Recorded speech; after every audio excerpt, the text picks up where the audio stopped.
خداوند آپ کے ساتھ ہو۔ آپ کے ساتھ بھی ہو۔ ہمارے لیے آج کی انجیل مقدس یوحنا کے مطابق اے ہے مزید خداوند تیری ترجیح۔ جیت ہو۔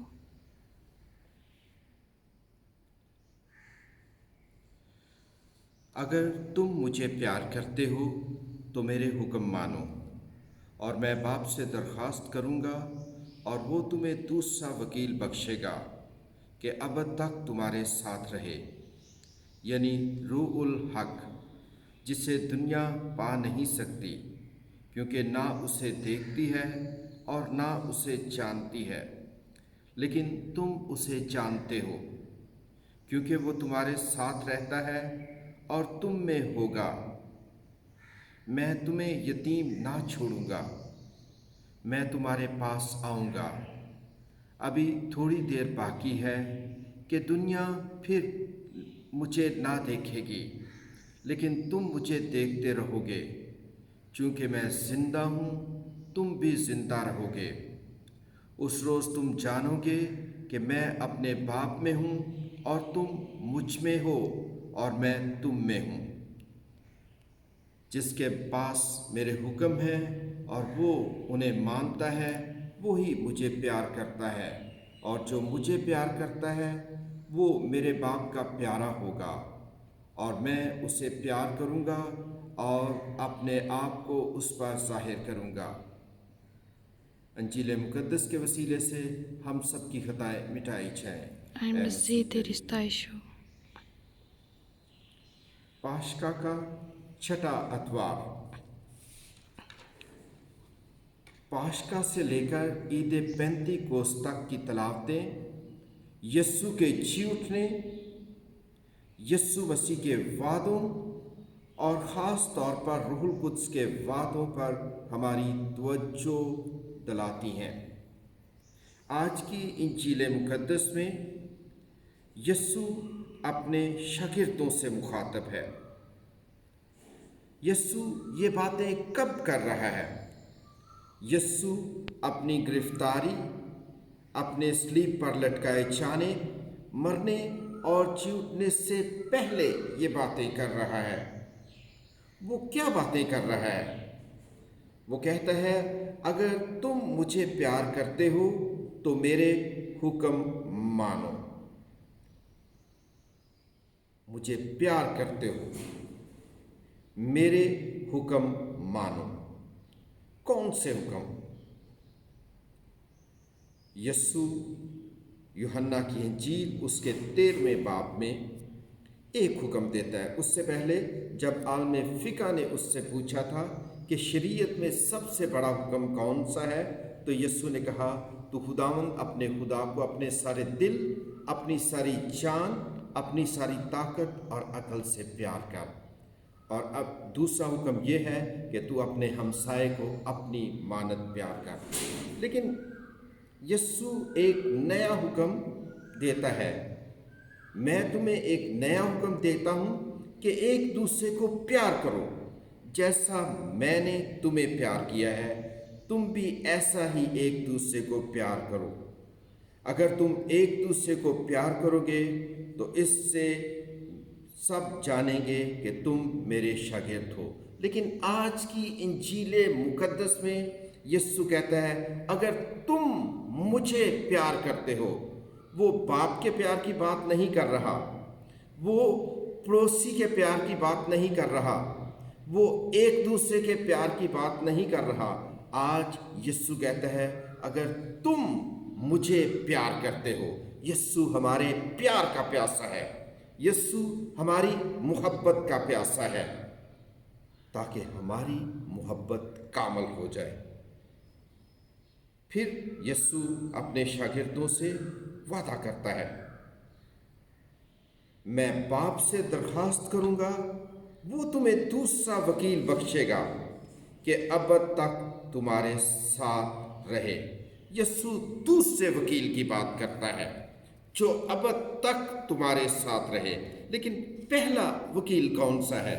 ہم یوحنا کے پہلے خط میں اس کے دوسرے باب میں اس کی پہلی آیت میں یوں پڑھتے ہیں،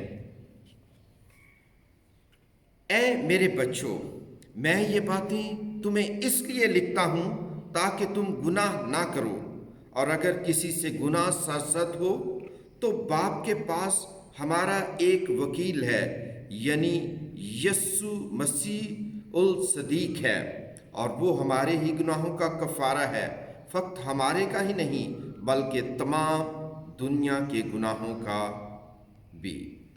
तो हमारा पहला वकील कौन है? यस्सु है।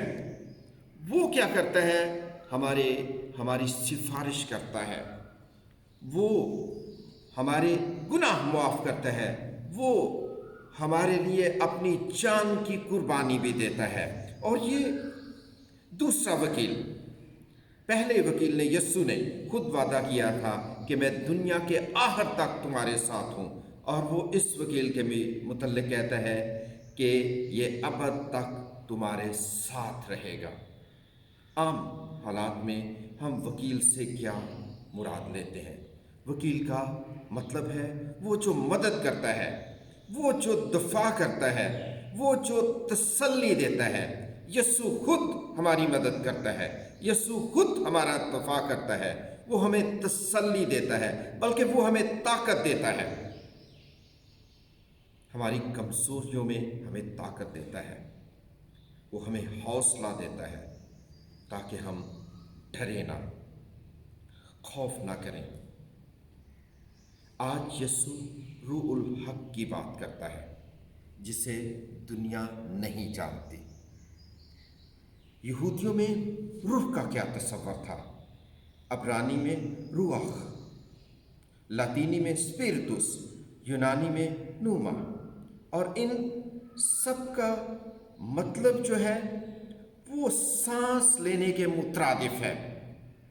जब इंसान सांस लेता है तो इसका मतलब वो जिंदा है।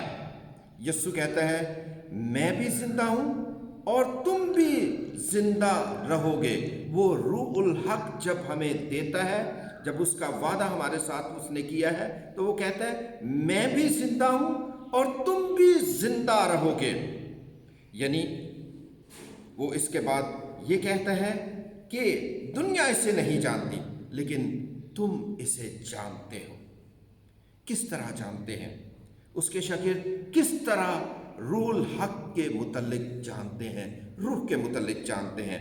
वो पुराने अहदनामे के हम के हवाले से जानते हैं। हम दो हवाले पढ़ते हैं। पहला अरमिया का सहीफ़ा, उसका 31 बाब, उसकी 31 से 35वीं आयत में खुदावंद फरमाता है, मैं इस्राएल के घराने से एक नया अहद बांधूंगा, मैं अपनी शरीयत उनके जहन में डालूंगा और उनके दिल पर नक्श करूंगा। मैं उनका खुदा हूँगा और वो मेरी उम्मत होंगे।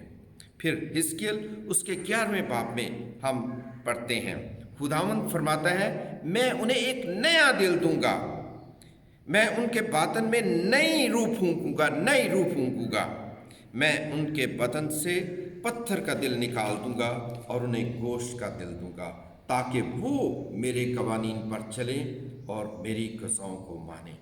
यस्सु कहता है अगर तुम मुझे प्यार करते हो तो मेरे हुक्म मानो। यस्सु अपने हुक्म मानने की बात करता है। यस्सु का हुक्म है कि हम उसको प्यार करें, हम एक दूसरे को प्यार करें। हम कमज़ोर हैं, इसलिए हमें इलाही मदद की हर रोज़ ज़रूरत होती है। यस्सु इस मदद का वादा करता है कि हम गुनाह का मुकाबला करें, हम यस्सु को प्यार करें। ये हमारे साथ रहता है। वो कहता है जिसके पास मेरे हुक्म हैं वो उन्हें मानता है, वही मुझे प्यार करता है, और जो मुझे प्यार करता है वो मेरे बाप का प्यारा होगा और मैं उसे प्यार करूंगा। अगर हम यस्सु के हुक्मों को मानते हैं तो हम यस्सु का प्यार भी हासिल करते हैं, हम यस्सु से वो ताकत भी हासिल करते हैं, हम वो फजल भी हासिल करते हैं कि हम उसके शागिर्द बने, हम उसका प्रचार करें, दुनिया जाने कि हम यस्सु के शागिर्द हैं। खुदावंद यीशु मसीह की तमजीद हो हमेशा से हमेशा तक। आमीन। आमीन।